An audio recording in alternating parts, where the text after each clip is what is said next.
Thank you, Shivram. Yeah, I welcome you all in the PDM webinar organized by our Institute of Internal Auditors Bangalore chapter.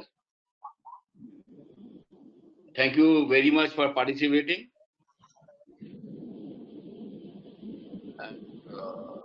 Right now, see, with me, Mr. Subramaniam and Shivram. Mr. Subramaniam, CFO of Titan Industries, need no introduction.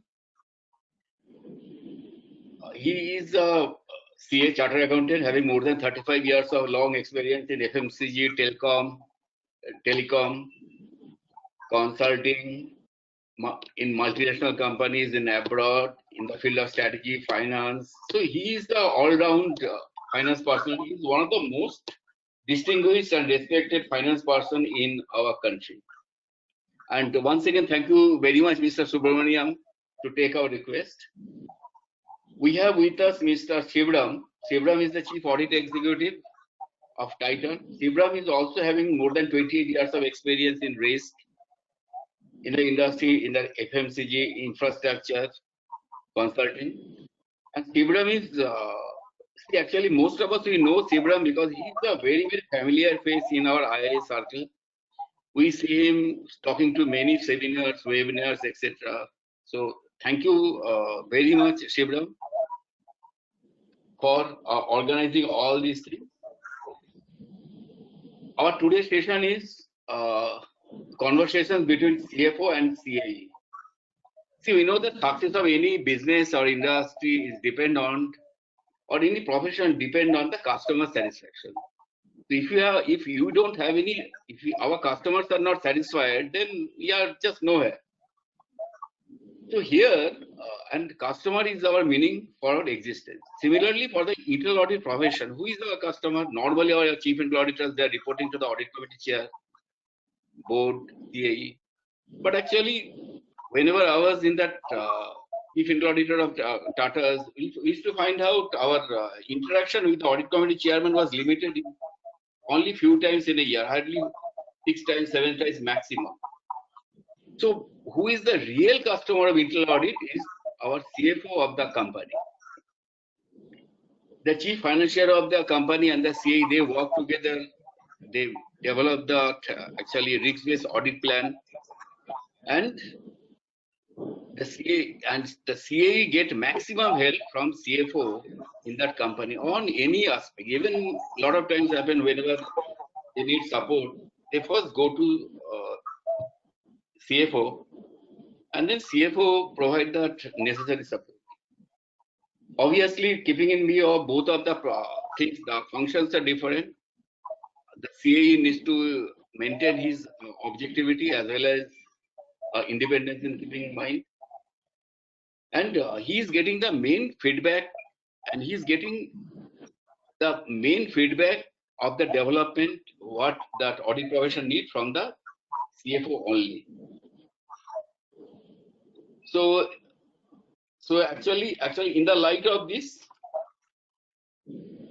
I am requesting Shivram to take it forward from here. Basic objective is that to find out the enabler from our CFO for what we need to do for enhancing the effectiveness of our audit profession, and how we can increase our acceptance, as well as how we can play a greater role in betterment of the company. So this is the thing. One more small announcement to make. There will be one chat box. If you have got any question, you can just update in that. And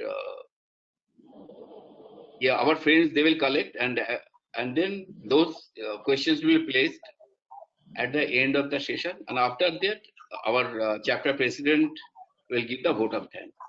And right now, over to Shivram. And, thank you very much again, both of you. Thanks. Thank you. Thank you so much, Amal, and thank you so much, Subbu. I am finding it very difficult to call him Mr. Subramaniam here, so yeah. Okay. So thank you so much, Subbu. Subbu, actually, this was an opportunity which I also did not want to lose, because one, our own appraisals have happened, if I may call it, successfully. So now I can, ask for more. I wouldn't mind a more open and critical and honest feedback. So anyway, I mean, I think a conversation which I was also looking forward for. So thank you for this forum, because it helps a lot of other people in the fraternity. And before we kind of even start with the stakeholder engagement with finance, generally now that our own SEBI notice intimation has also gone, and not just from Titan perspective, but otherwise as a CFO and your interaction with so many people in the industry and your peers, and this anxiety which is there in most of the people in overall, how do you perceive the overall scene now, and what's your take on how does it go from here, and what should we be kind of expecting or looking at from a broad economic perspective? Sure. Thanks, Shriram. Thank you to all of you for inviting me for this session. It's a pleasure being here with all of you. So on the March is when I think we all got the shock of our lives when we saw what COVID was actually doing to us. Before that, we were generally, I remember when we were in February, we were looking at supply chain disruptions for us in India. Okay, we were looking at what issues in China could impact our supply chain. That was the only concern. There was no concern about COVID coming and hitting India. And then March, everything changed, right? And the world became topsy-turvy as we now know it. So yes, this is an impact I don't think we've seen in ages. But obviously the impact on the first quarter, which is the months of March, April, May, were very, very severe across the board. That's to be understood because we were in a total lockdown. But post that, and I'm talking about generally consumer companies and particularly discretionary consumption companies like ours, we have started seeing a return to normalcy, and fortunately also in a faster way than expected sometime in March. When we were looking at March, we said quarter 2 will be still very bad, and quarter 3 is where we start seeing some semblance of normalcy coming back because of the festive season and so on and so forth. And what we had not factored then also was a number of cases. We are number 2, number 3 in the world today. So it's actually the number of cases are huge, and yet, I'm seeing people coming back, and we just put up our numbers today. Not financials as yet, but overall where we stood on a recovery rate percentage. In the jewelry business, we were close to 98% in the quarter, which is practically coming back to normalcy, right? Of course, the mix is different and so on and so forth. It will have its own implications on the margins and so on. But that's not the point. The point is, in a situation like this, we have seen people come back. And what I'm reading in the auto sector is something very similar, as a very, very strong comeback. And I think the way I would see this is that coming quarter, which is the quarter where we are, in quarter 3 for us, is where I believe people are just, I know it's been 2 quarters, 6 months almost, everybody's been locked up at home. The urge to come out, feel nice, feel good, and therefore spend is I think, most likely going to happen. So I think consumption is going to come back in a decent way. We were looking at what sort of recoveries we'll have. It will be a U-shaped recovery, a W recovery, or a V-shaped recovery. Obviously, the V is the best scenario. It looks like we may be somewhere in the V itself, which is a fantastic thing, and therefore one gets a little more comfortable, confident that things may get better. People are learning to live with the virus. I think that's the most important part. We're all learning to live with it. We will work from anywhere. This work from home has worked brilliantly. I think every organization has picked it up so well without having tested it at all before this COVID situation happened, but we've all been able to deliver. So I think a combination of working from office and home is going to give that boost. So people are going to live with the virus, which means they will start spending also, which is the biggest fillip the economy can get. So I'm I'm a little more optimistic now than I was maybe 3 months back. Thanks, Vibhu. I think it is pretty heartening to note that we say Indians are resilient, and probably that's that's one thing. And maybe the need for dopamine, and thereby people going for discretionary shopping is probably helping company like us. But it's really nice. But having said that, as you said that people are learning to live with the virus. So surely, any business or any function, more so internal audit, cannot afford to believe that okay, now that we are on the same recovery pattern, or do we go back to our own size, probably our own ways of working and the older ways? Probably not.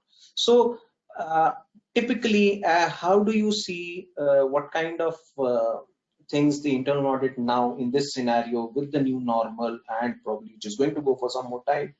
How should they gear up, and how should they kind of arrange themselves, and what should they be focusing on? See, over the last 3-4 years, there's one word which was very commonly being used as was a cliche, VUCA word. Right? Everybody's talking the VUCA word.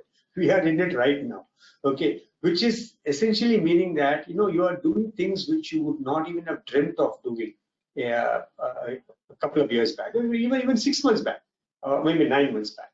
We didn't think of what we need to be doing.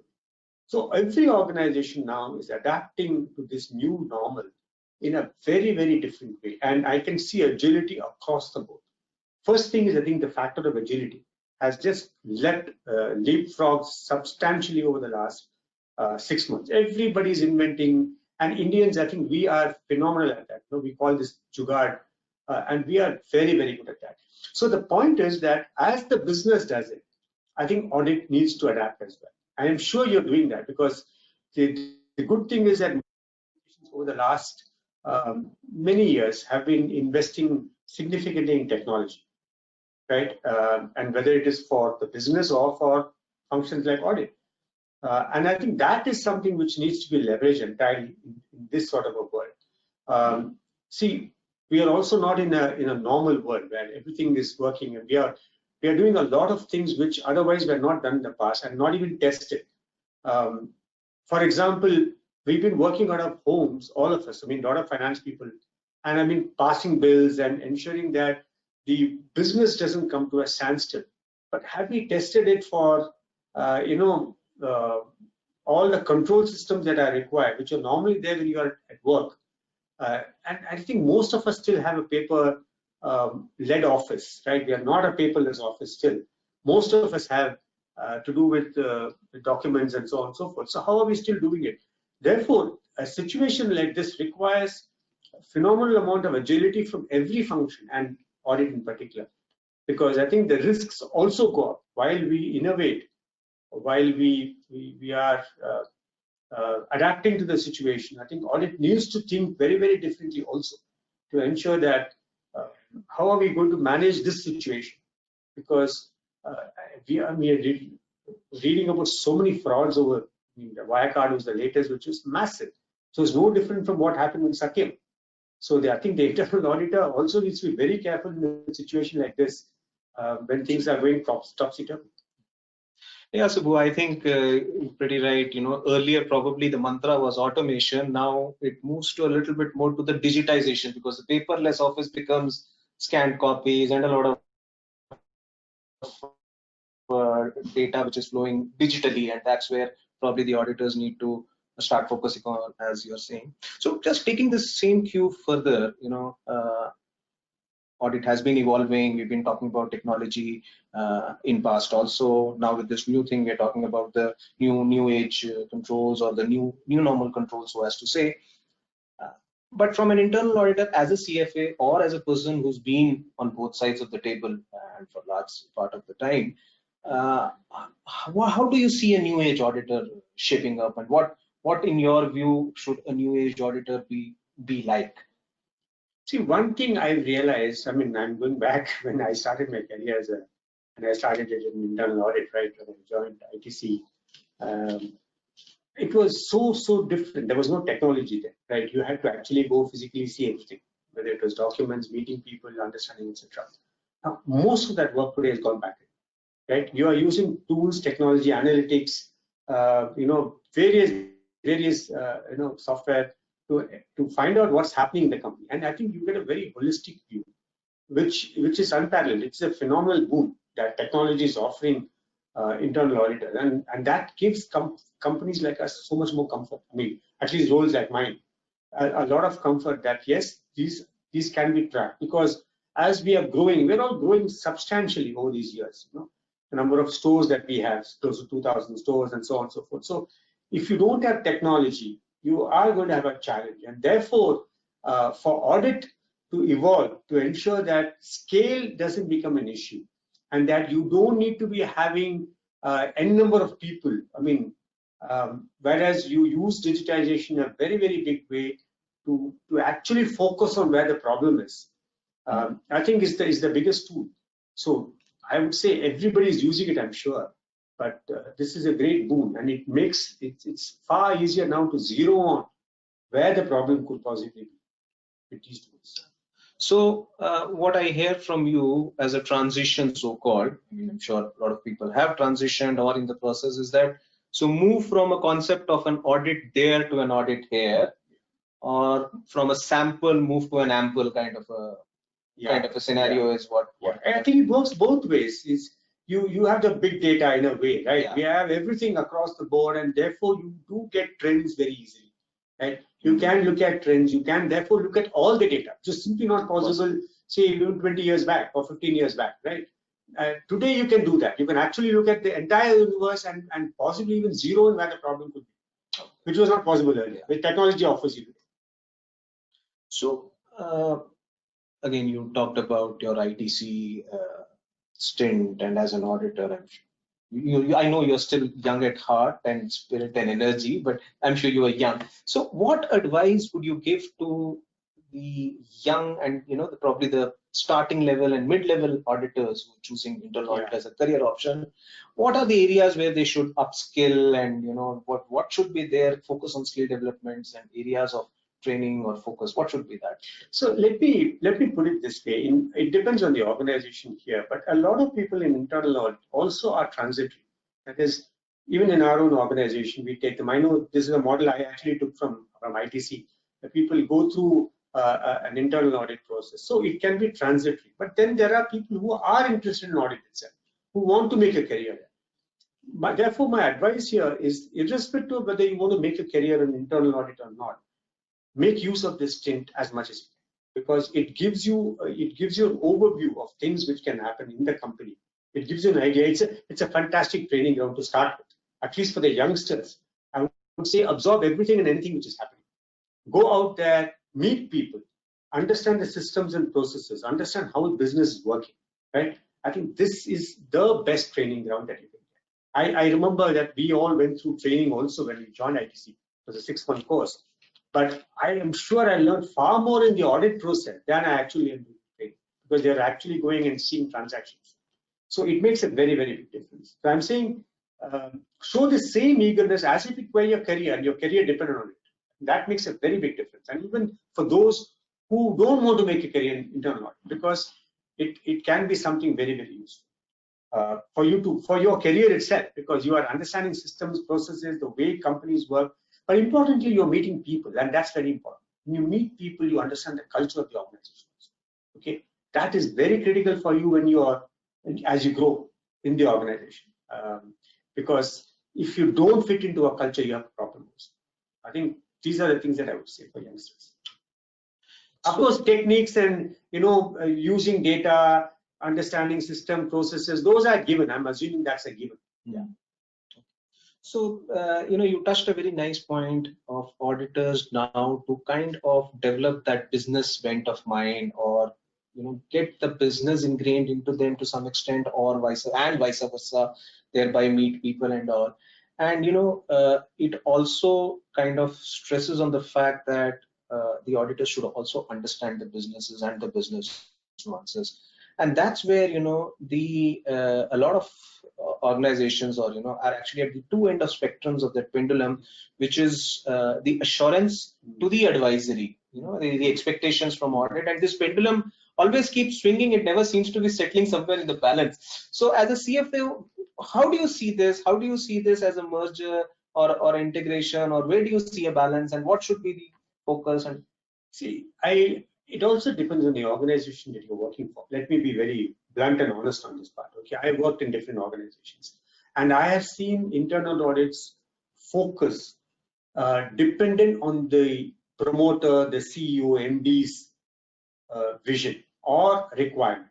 Okay, so typically, let me put it this way: a promoter-driven company would look at assurance, certainly, no question, but also look at a lot of value add, the advisory part that you talked about. Okay, they say, okay, I know you're doing this, and they are not looking at this as a tick in the box. They're not looking at this as something which is required statutorily, or they're not looking from that perspective at all.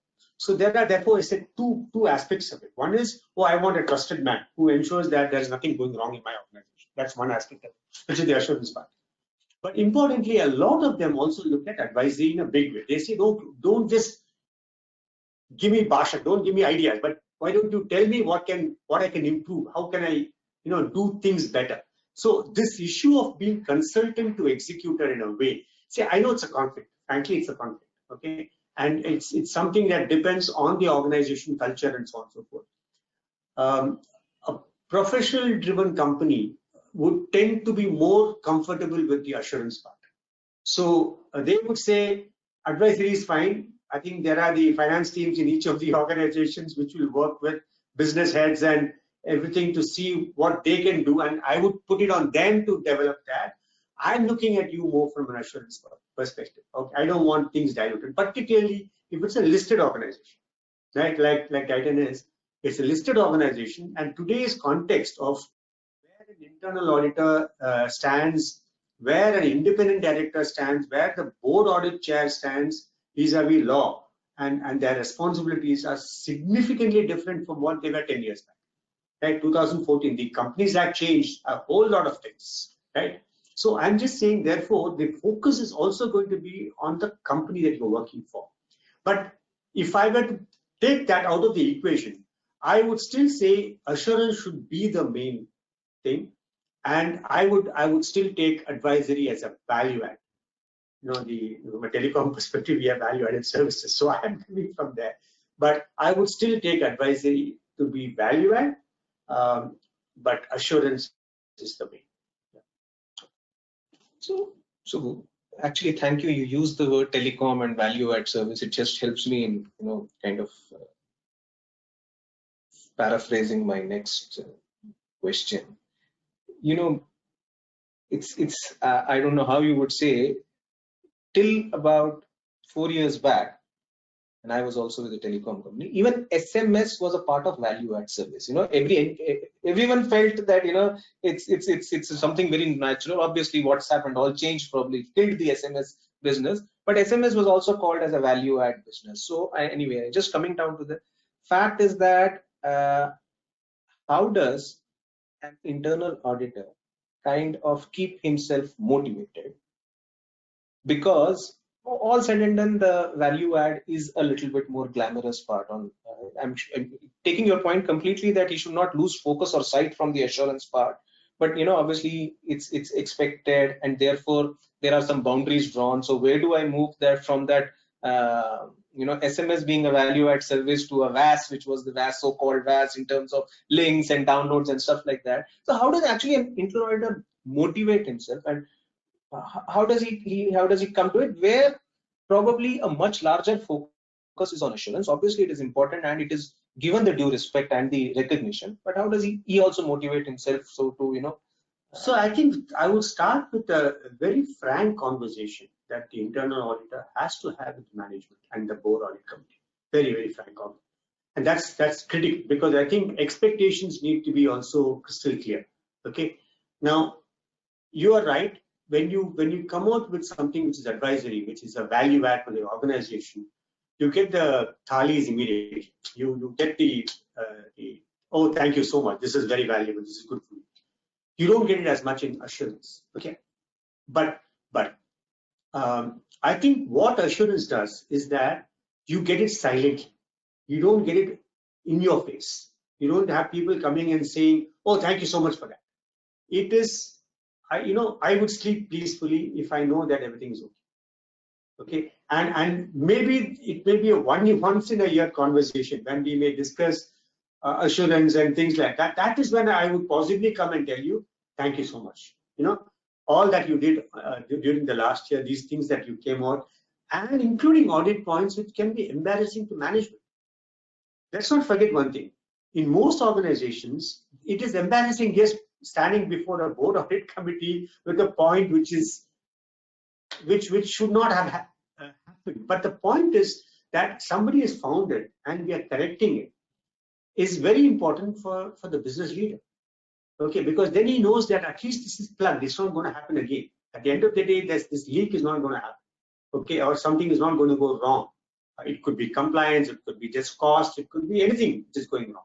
So therefore, assurance is the less glamorous part, unfortunately. It's like sales and marketing in a way. So sales, finally, the guys have to sell. Marketing can do whatever campaign, the guy has to go and sell.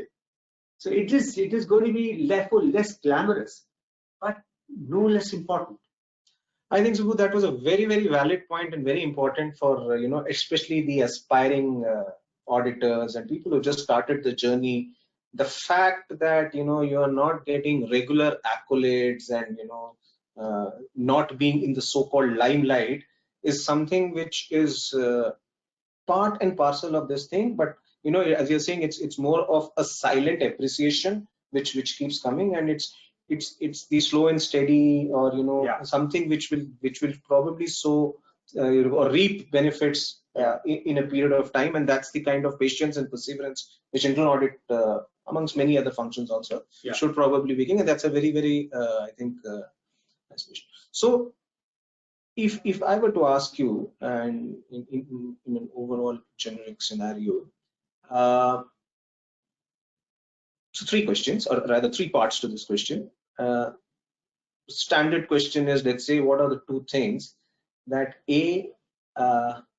you would expect from an internal audit function if it has to walk the path towards advisory? Okay? Assuming that the board is okay with both and it has a balance and it doesn't want to focus on any one thing per se. And on the flip side, or not the flip side, but the other side, what are the 2 things which, I'm using the word demand, but it's, typically ask or make sure that it has internal audit should take from finance specifically and from the organization as an overall. So what it would be so that they can walk this path from towards the trusted advisor within the realms of the company's. So the way I would look at this, and I would possibly suggest auditors look at this, is that you may not necessarily be looking at an advisory opportunity. But when you are doing audit and you see something there which strikes your mind as something which could add value to the organization, that is your value add right then and there. So there are 2 ways of looking at it, because I know organizations which will actually call the internal auditor and say, can you do a cost study for me? Okay, which is a specific assignment where I'm saying, I think my cost is high in this segment or this line item. Okay, if you can come back to me with a more detailed study or do a benchmark and come back and tell me where it is high, or which part of the business is it going high. So those are specific things which are maybe asked by the management or the board, etc., to say using audit as an advisory thing. My point is that is one aspect of it, where there are people who would ask for that. But the other aspect, when you're doing your audit and you find something fundamentally wrong, instead of simply saying it is wrong, the biggest value add would say, how can I do it better? Okay, so in many cases, what I've noticed is that the internal auditor comes with a report saying, this is not right. It could even be a compliance issue. Let me put it this way. It could even be a compliance issue.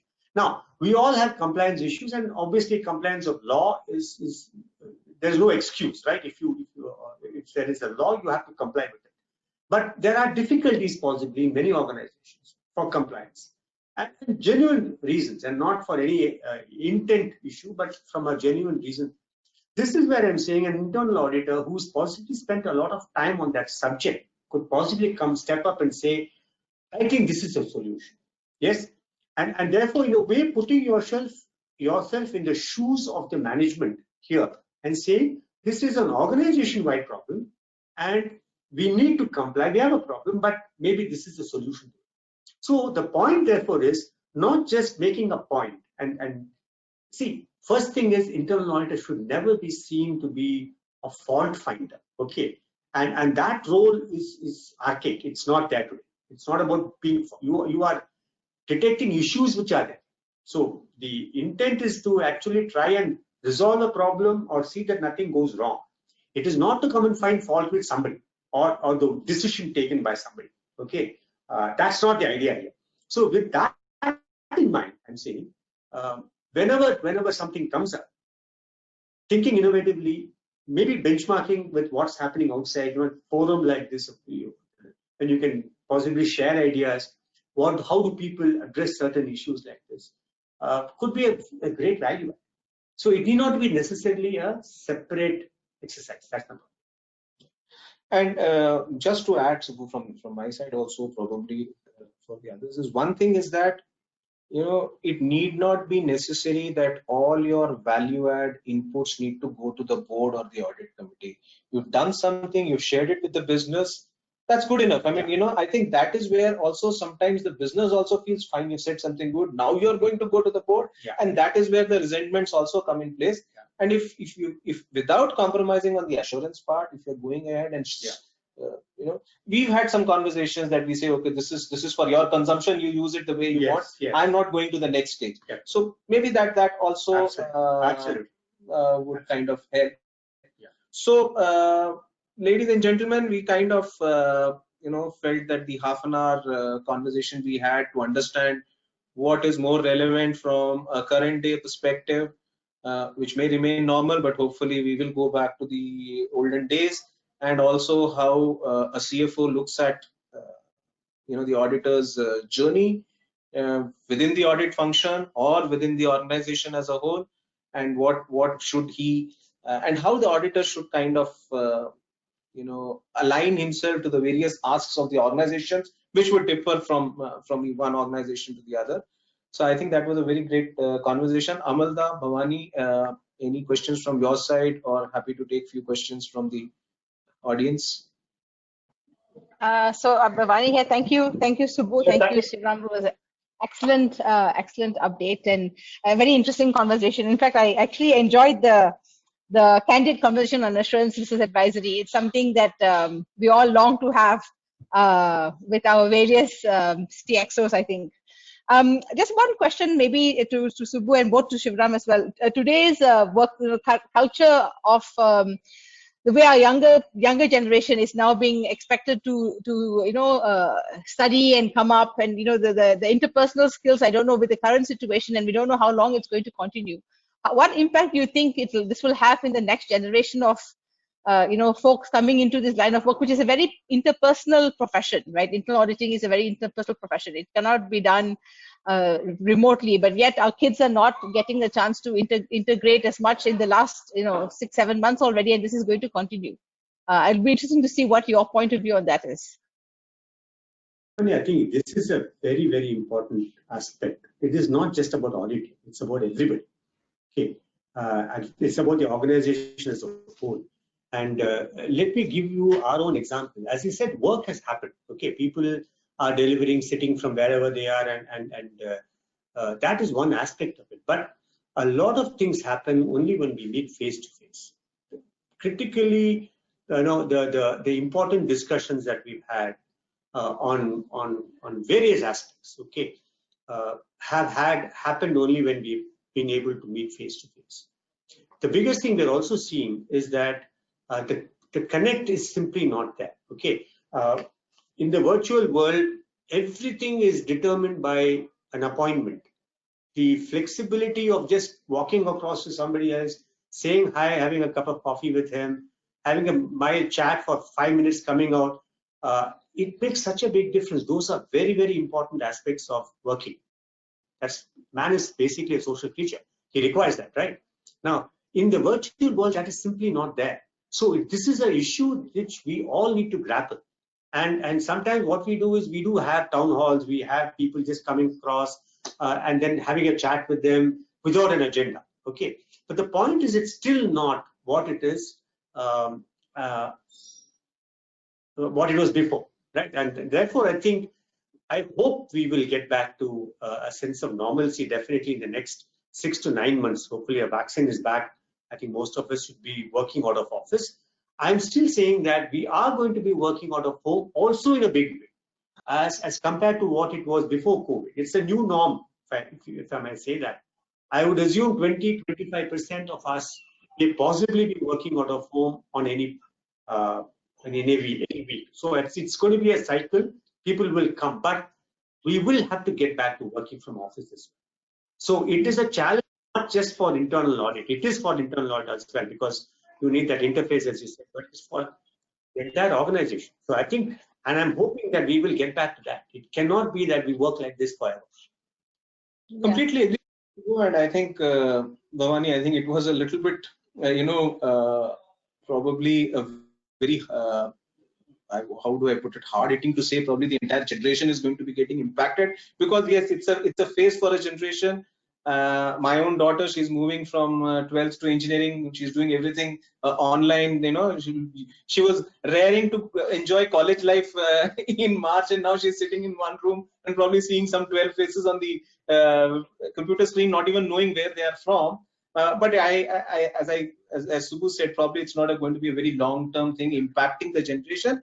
And yes, for instance, I've worked in organizations which were 6 days, then it became 5.5 days, then it became 5 days and all. So while meeting people less did not really reduce the vigor of interpersonal relation, interaction. So obviously, as he's saying, maybe you have a 25% on rotation or something of that sort, whereby you meet people, but maybe not that often and not daily. And in a way, probably that might be maybe more effective and efficient than. See, there are benefits of working at home. For example, I tell you, women in particular, I'm saying, because they have, particularly those with younger children or families, they have, and not just women, even men. I mean, you have your own work at home. Sometimes you really battle a lot in office. So it is convenient. There it is convenient. It's about convenience. And the flexibility that work from home today will offer you is very different. Yeah. But eventually, I think most of us would largely work out of office. And we just take this example, Subbu. We had one colleague who had gone on maternity leave. She was supposed to join back by December. 2 months back, she had a conversation with me, and she said, "Listen, I don't think, earlier I thought I'll probably put my child in a daycare or something. It's not going to happen. So, and I would want to go back to my hometown." And that just helped us to plan, okay, for the next 4 months, once she does work from her hometown, what are the kind of audits which will be least impacted? We planned it, we have kept it for her, once she joins back. So we're all aligning to that, and we said that, we'll try it out for 4-5 months. If it's effective, we continue with that. Else, let's both make some, move halfway down and see how we can. Sorry, thank you. That was very interesting. Hello? Yes, I thank you. Go ahead. Yeah, I want to ask the question for Mr. Subramaniam. See, being a chief audit executive, even at presently, I'm having the audit committee meeting next week. Okay, and from past 3 months, whatever I was able to find out a lot of process gaps in the EU field because of understate movement and all. The branches are not able to follow many of the issues. So now it is a challenge for the CFO in our organization as well as for me, because I have to present the facts. When I did the risk assessment, I was able to find out a lot of gaps and all, including frauds and misoperations. Now, the similar scenario, how both of you are prepared? Because I'm not aware whether the audit committee is over in your organization, but how you people are prepared in such a risk assessment where you people are able to observe similar type of issues in your organization? Prakash, yeah, actually please. So you're actually doing it. Yeah. Yeah. So Prakash, the first thing is that we've been very, thankful that we had a CFO like Subbu, because immediately once we started working and our audit plan around May and June, when it got finalized after the COVID impact was being considered an audit plan, one of the things that we both of us jointly agreed was that we need to do a comprehensive transaction review of all transactions that happened during this lockdown period, be it goods in transit, accounting, bill payment, GRN, statutory compliance, agreement renewals. So, that was the first thing we tried to do in terms of this thing. And as far as the risk assessment is concerned, when we are doing our audits also this time, we are looking at everything, keeping pre-COVID, post-COVID scenario, and are these aberrations only in post-COVID, and what the organization is doing. Are they deferring some of the activities so that they look at the more near normal? And that's also when we go to the audit committee also, last quarter also we did the same thing. When we said these are 5 high-risk observations not implemented and pending for implementation, we said this is because of COVID. I need to have a very strong incentive policy, or some tweaks in my incentive policy. I mean, this year we can't have that same amendments done to the incentive policy. This year needs to be let it go in a different way. So that's how. Unless you no, absolutely. I think that's exactly what I want to say, because here Shiva actually did that for us. Okay, we went through a process of actually checking our transactions, and let me put it, the perspective I would give, as if I were the auditor. And let us assume there are two scenarios. One scenario where nothing was wrong, and that's great. There's no problem here. We just go back to the board audit company and say, don't worry, we have done a transaction checks, we've done all this, we don't see anything wrong. That's the best case scenario. Let's assume there were issues. Now the question is how you address that. That becomes an issue, right? Because now you are going to see the management becoming very defensive. They would straight away say, what can I do? I mean, payments had to be made, this had to be done, organization has to keep going on. You can't come and push me to say that all the processes that I otherwise had should have been happening during this lockdown period. Or maybe the level of automation is not adequate in those companies. It's also about that, right? How much automation we've done. So I think there, I would say it is how you deal with the board audit committee, in the sense that, yes, there were issues, but these issues would normally not have happened if the organization was running normally, when people were, because we have not seen this as a problem earlier. Of course, if it's a fraud, it's a different thing altogether. Okay, a fraud happening during in these times is a very different thing altogether, because that is a fraud, whether it is because of COVID or not, right? So that is a different issue. But I'm not talking of weaknesses in systems or adherence to policies and processes at this point in time. Then I would say I would give a little slack. I would say yes, certain things need to be corrected.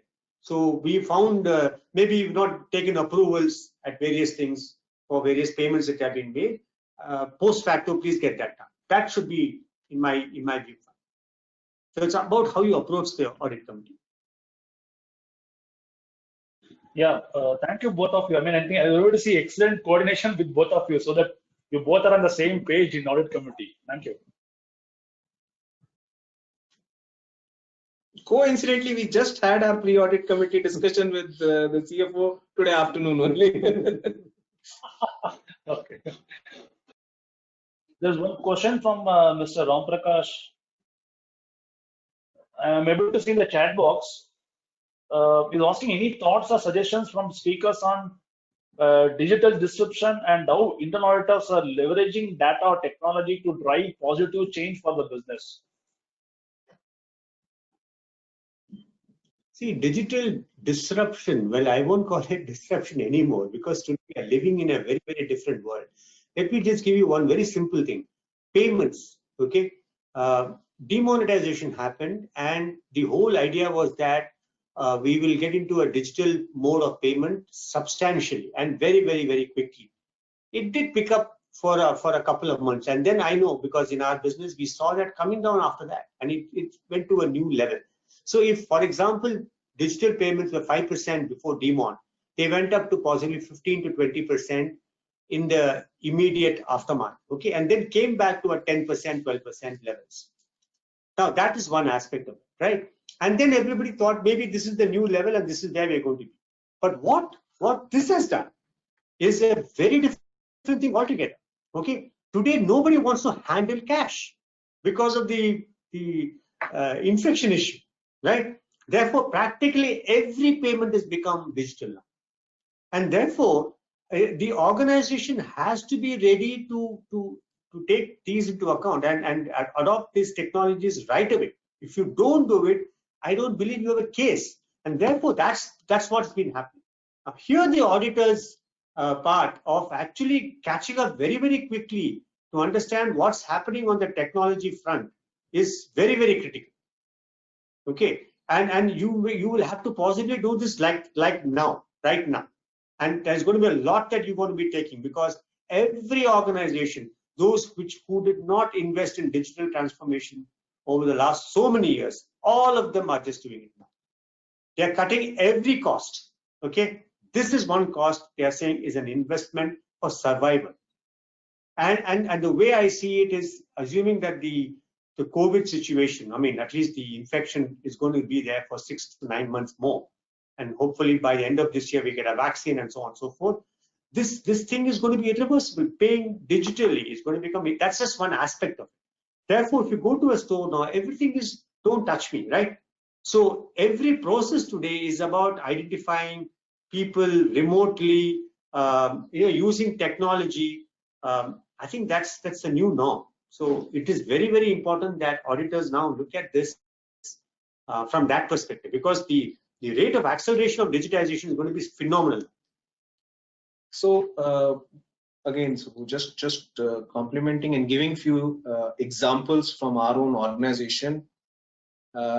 Subhu's team also has a set of stores auditor who do audits at the store for compliance and verification.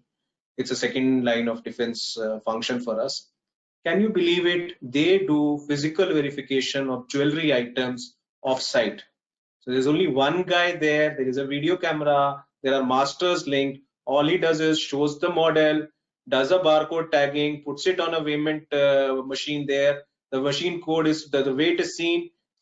The barcode is logged onto an Excel file, and you get the photo of that jewelry item. So the auditor sitting in Bangalore can see in Begusarai, the store, he's showing this particular earring of this barcode of 7 grams is actually the same design. It's just not the barcode. The barcode is there. It also has a picture of the same. It has a picture of that. The image of the item. So therefore, you know that you're looking at the same thing. You know the number of grams that is there. So it's brilliant. So yes. People are not just, the auditors cannot afford. Actually, what does he do? Let's understand. He's a store auditor. His KRA is to go and do physical verification. He can't just say, listen, there is a travel restriction. I will not do it. Every other guy, the sales guy doesn't say there's a shop closed, so I will not sell. He knows he sells. He sells. That's why I get my salary. The auditor also has to do the same way. So digital disruption, if you don't even get impacted by it and say, okay, I'll continue to do the same way, it's not going to happen. Now the best part is that, as he said, like the electronic payments are going to be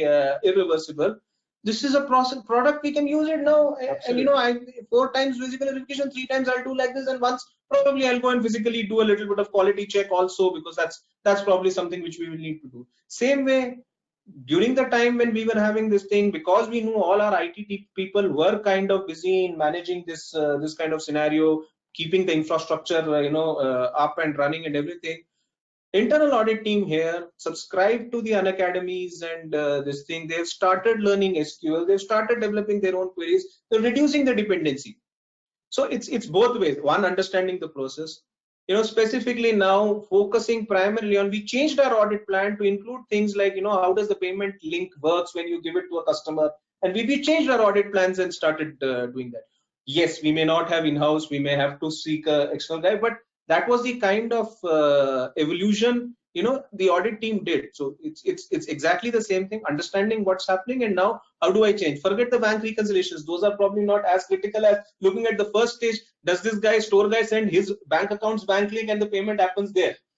So that's how one would try and address the digital disruption, so as to say. Banu Prakash, partner from Grant Thornton. I'm sorry, my video is not working, so I'll be on audio. I think in the current world, there's a significant focus on culture. So, and I think all the more it becomes important in the time of difficult days. So, and most often boards are interested to understand what culture is being percolated down the businesses. So as a CFO, what would you like auditors to evaluate? What dimensions of culture would you like to evaluate, the auditors to evaluate? I think that's a very, very good question. This is one of the, when you look at the control risk metrics, etc., culture is right at top, right? and it emanates from the board. Obviously, what sort of a culture do you want in the organization? So I think here, the first thing, if I were an auditor, I would look at is openness and transparency, okay, of the organization, the extent to which they are absolutely transparent. For me, that would be the starting point. If this is an organization which is not transparent or accepting of errors, okay, then I have a very, very, very serious problem. So I think I would go with that. I would look at, there are organizations, and Titan is one of them for sure, where if somebody comes and tells me that this was wrong, that I made a mistake, we will take that. We will simply take it, because it's also the fact that I know that I'm not going to get sacked or docked so badly. Okay, yeah, we made a mistake. So the culture about accepting mistakes is equally important. Okay, therefore, you make a mistake, it's fine. You made a mistake. Next time, we ensure that you don't make it again. If that is again a culture which is going down from the top to everybody down, typically in highly innovative companies, this is possible. Okay, because if you don't take risk, you can't be innovative also. So I think therefore these are things which I would look at. So if I have freedom to express myself, number one, that's very important. If I have the freedom to make a mistake and then not pay for it so dearly, right? Everybody pays for mistakes that they make, but so long as it is not going to be very severe and it's something which acceptable part of my culture. In fact, there are organizations which celebrate people who fail and then who come back and redeem themselves. So so I would look at that very much and say openness, very important.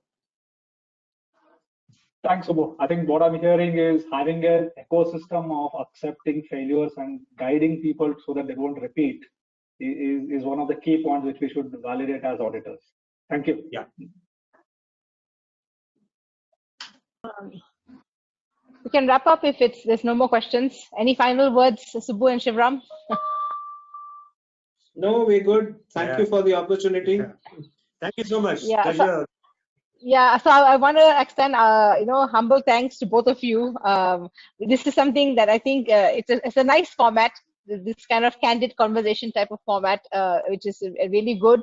Something we wanted to try, and I think we're glad we did it. It's a nice combo, the two of you. Like Prakash said, a very nice rapport and ease to see, and nice to see. I some interesting. You may think something is Say wrong again? No, in fact, when we first. Bhavani, I'd just like to add, although Subbu did put it in the tinge of humor, and just taking back this openness point, at least, in this organization for sure, as long as we agree on facts, after that, I think right from the business heads to the function heads to the managing director, if I still choose to have a different opinion on the same fact, as long as we agree that A is equal to B or A is not equal to B, and therefore I tend to opine in a different way and the business opines in a different way, there is never an issue if it is going to the BAC and being presented. So that's that's probably a comfort which auditors also get there. That's also, I think, a reflection of culture, right? I mean, that's back to the earlier point of culture. Yeah. So I think, some interesting takeaways. I think you talked about agility in today's day and age and innovation, which I think is, a mantra that auditors will have to live with. I know Shivram quoted some dare to hand, sample to ample, which I think, which are also interesting takeaways, which we can start using amongst ourselves. I had, like I said earlier, I think the discussion on assurance versus advisory and value add, and what actually value add is something that's very I would say intimate and personal to each person, each stakeholder. So I think the candidness with which you spoke, and the fact that we all as auditors need to find that value add for each stakeholder differently, right? Whether it's part of the conversation, whether it's a formal report, and so on and so forth. And finally, I think Banu asked a really good question, and a nice way to end it was on culture and what should auditors look out for. I think very well answered, Subbu. So I think overall a lot of things to take away from this conversation. We thank you again for your time, and hope you will join us in some of our future sessions as well. Thank you everyone for participating. We had a good turnout. Thank you. Thank you. Thank you. Thank you all Thank for you very logging on. much. Thanks a lot. Thank you all.